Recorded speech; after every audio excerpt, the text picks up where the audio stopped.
Bom dia, meus amados. A minha saudação a você, em nome de Jesus. Deus te abençoe.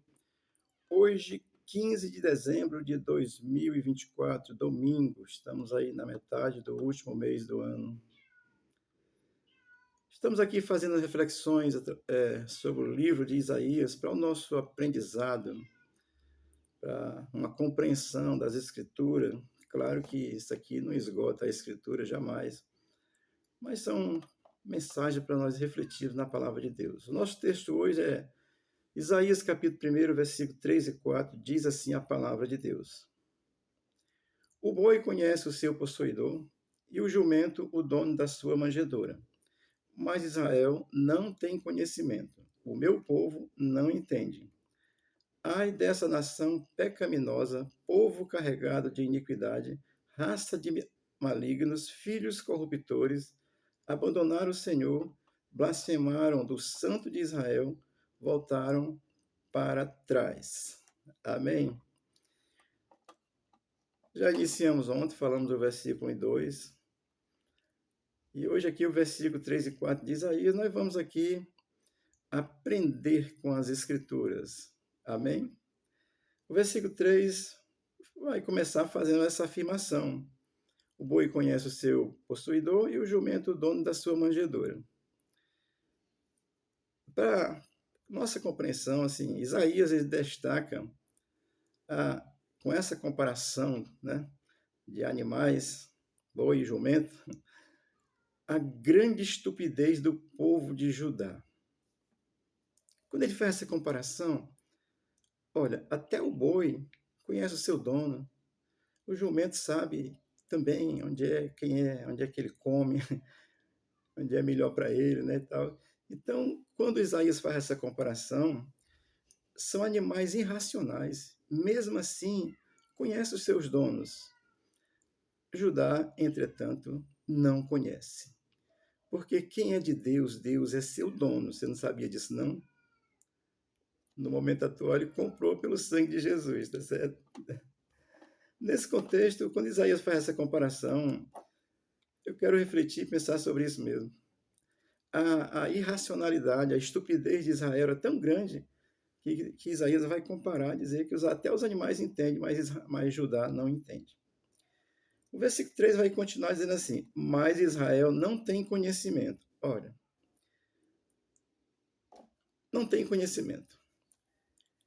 Não é conhecimento secular, tá certo? Não tem conhecimento de Deus. Aplicando para hoje. Se você não tem Jesus como seu Senhor e Salvador, você não tem conhecimento do Deus da Bíblia, que é Cristo. Amém? Então, naquele contexto, Israel não tem conhecimento. O profeta denuncia com essa afirmação a falta de entendimento de Judá. Assim, isso é dramático para o povo de Deus, porque esqueceram-se de seu Deus, não estão mais sabendo quem é. Isso realmente é uma coisa dramática, tá certo?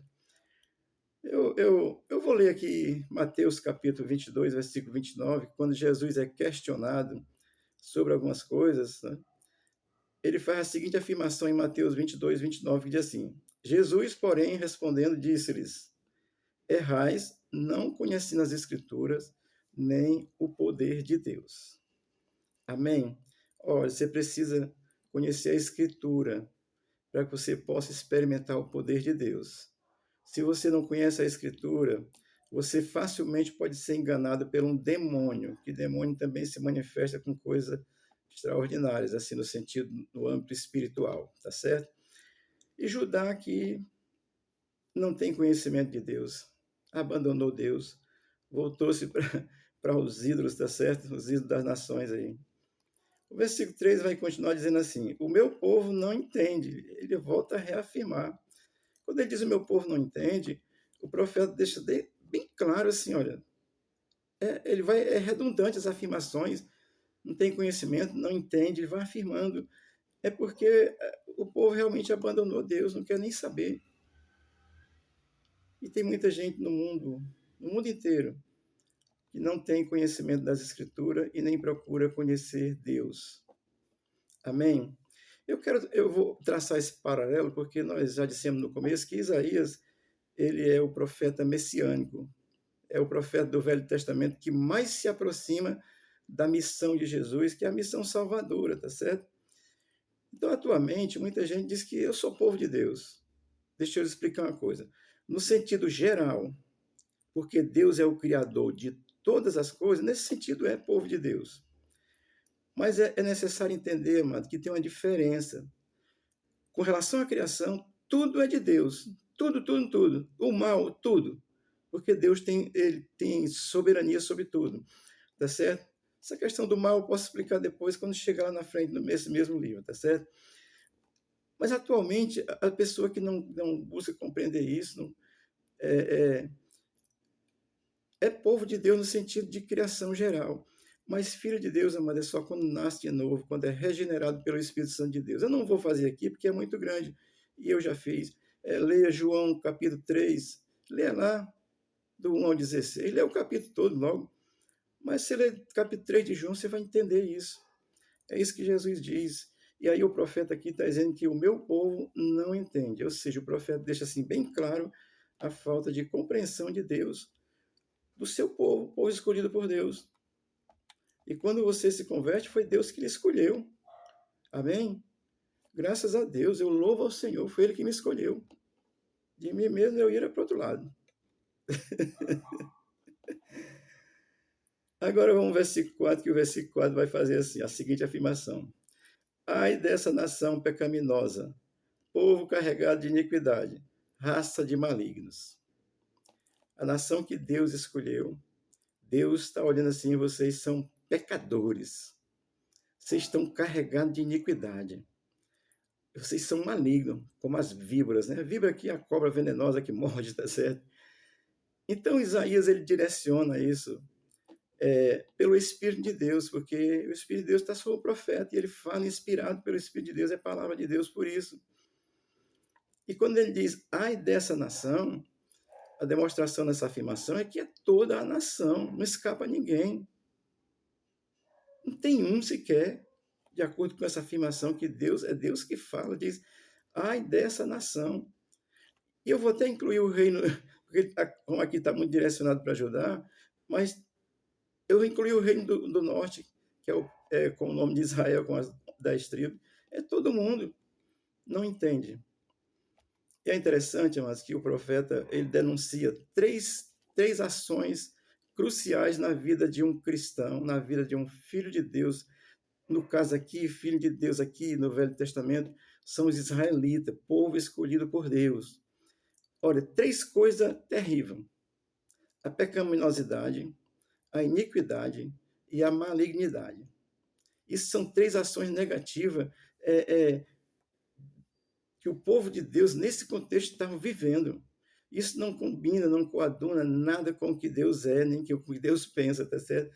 Nem com o que Ele faz. Amém? Isso vale para os dias de hoje. Se você é crente, você não pode ser mal, desejar o mal a ninguém, não. Você não pode estar carregado de iniquidade, não. Aí o texto vai continuar dizendo no versículo 4. Filhos corruptores abandonaram o Senhor.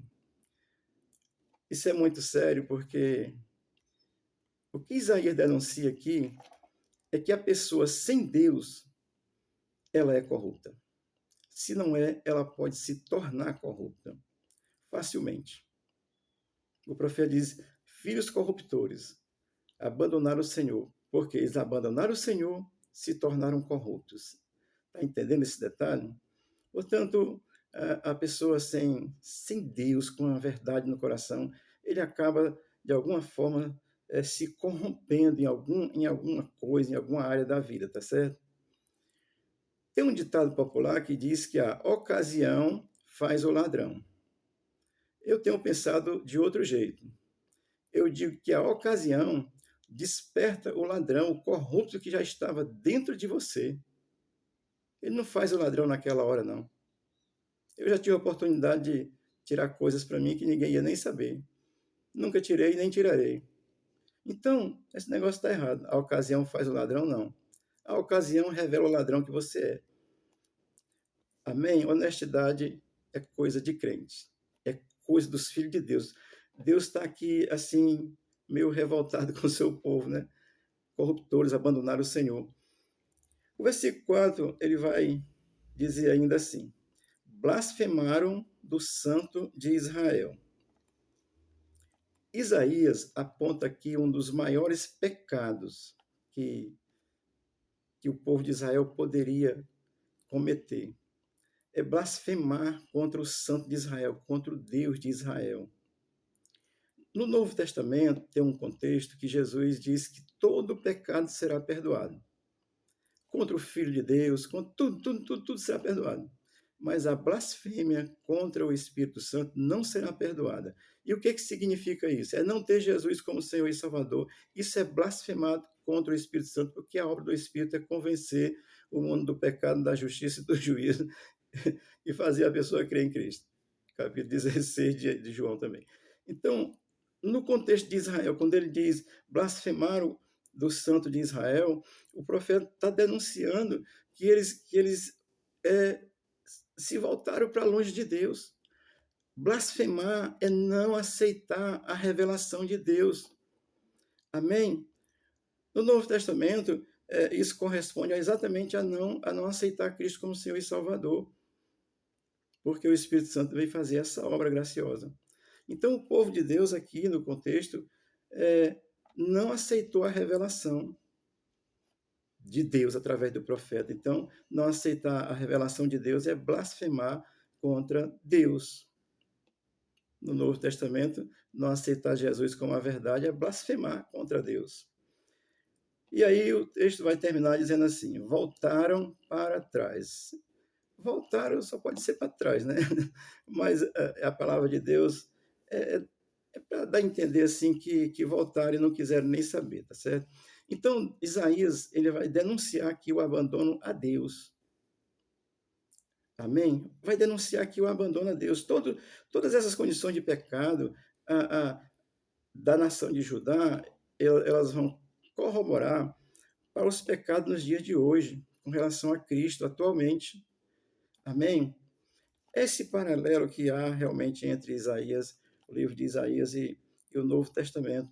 Depois nós vamos ver isso com muito mais ênfase, tá certo? Mas eu estou dizendo essa palavra para você, eu acho isso aqui muito importante.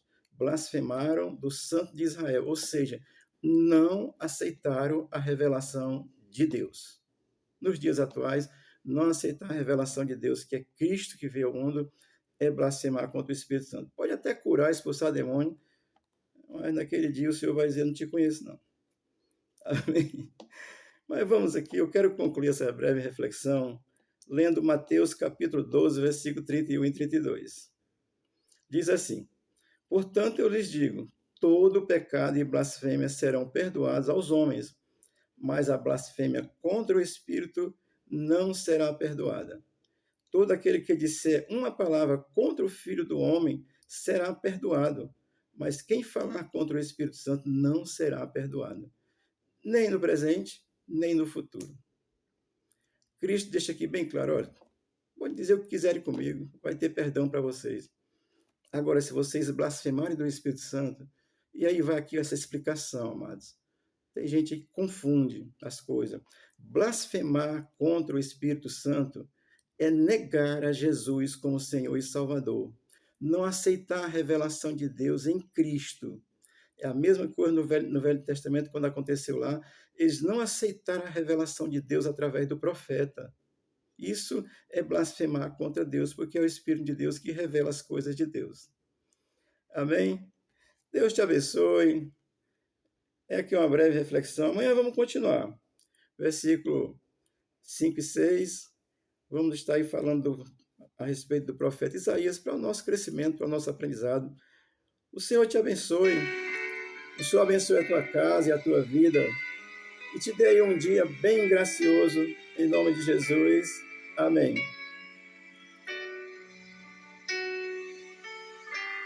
Glória a Deus.